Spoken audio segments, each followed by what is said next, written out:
So this video is gonna be like a little follow-up to something that I mentioned in one of my other videos, the video where I explain like why I'm not pursuing women, but specifically I mentioned something from the Marxist feminist, black feminist Angela Davis, and it was this concept of the interchange of labor in relationships and how they define gender roles and how that's like really important in at least, you know, well, I would say all relationships, but I think she talks about it in heterosexual context specifically, and this is from her book Women, Race, and Class, which I really recommend to you guys. I heavily recommend it to you guys. And so I just want to talk about that concept and also its limitations and sort of the limitations of speaking in a dialectical materialism or interpreting things that way. And so basically, to give a quick rundown, um Angela Davis uses the example of the relationships between the people who were um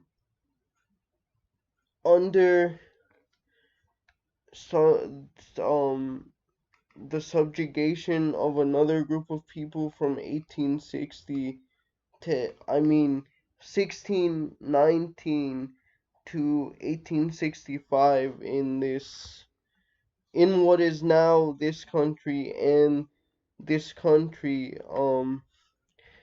yeah, that from now on I'll just euphemistically refer to it how they referred to it, because I don't want to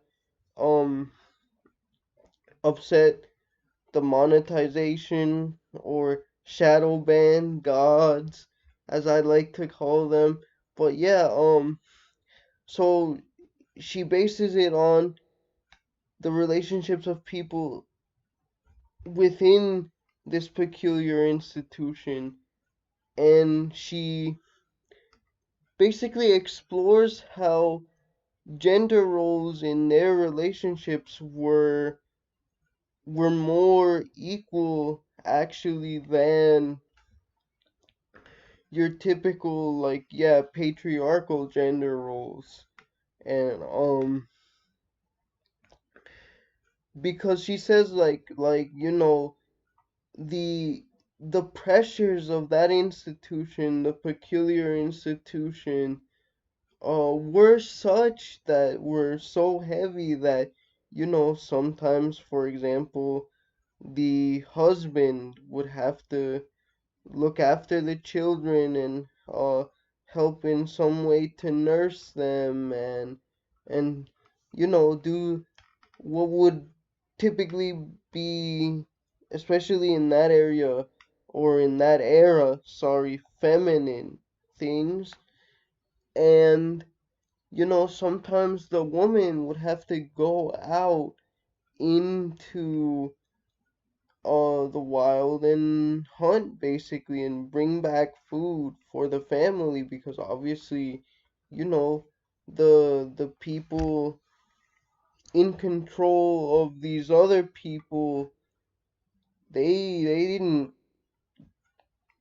really care about them that much. The Obviously, I don't need to explain to most of you, I think, what that institution was like. Well,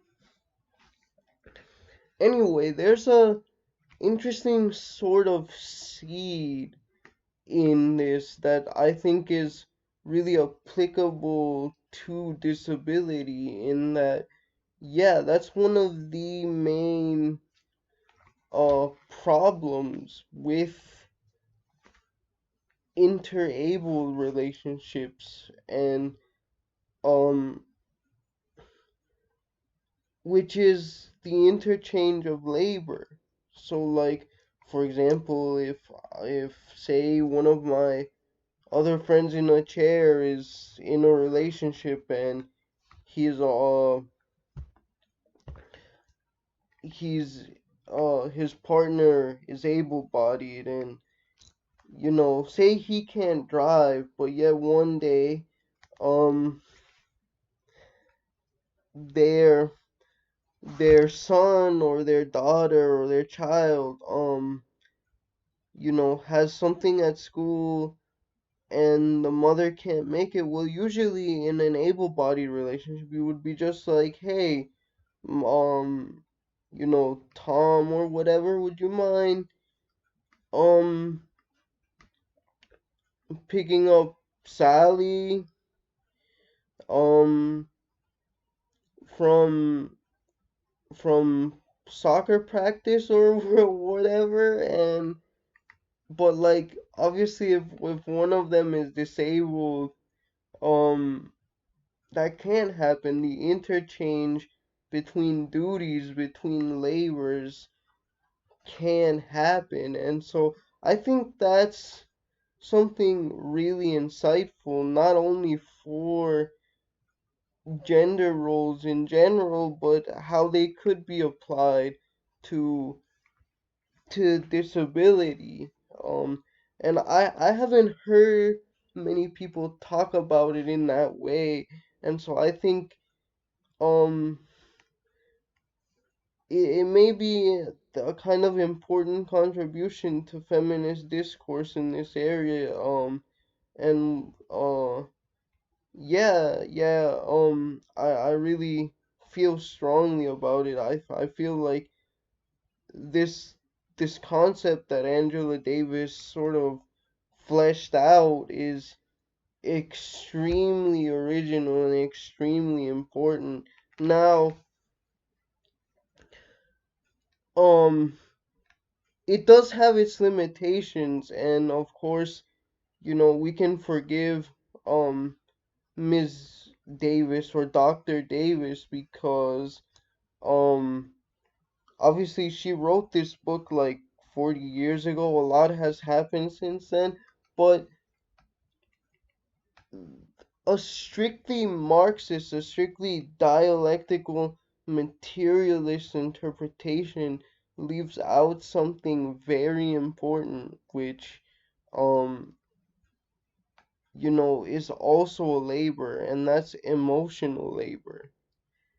Um, all those other examples were physical, but I'm talking about like sitting down, listening to a person, consoling them, comforting them. That's also a labor. And you know, um Angela Davis misses that. She misses that part of the interchange of labor. Um and really, I think that speaks to a wider problem of the limits of dialectical materialism, because it's so physical. It's so physical, and it's so based in in the relations of people to tangible goods, that in this case, I think the emotional part is something that interpretation leaves out. And it's because it's like when I'm sure many of you have partners, or they come home from work and all they want to do um is vent to you, right? And that can become emotionally taxing, just like any other form of labor. And so, especially with men, right? Since we usually, our partners are our only emotional outlet. So I can only imagine how that gets for women, which is why my earlier statements are sort of I've after thinking about this even more, this idea has been a part of my thinking for like 2 years, but it just goes to show how like um original it is that 2 years later I'm still thinking about it and still expounding on it. Alright, see you guys.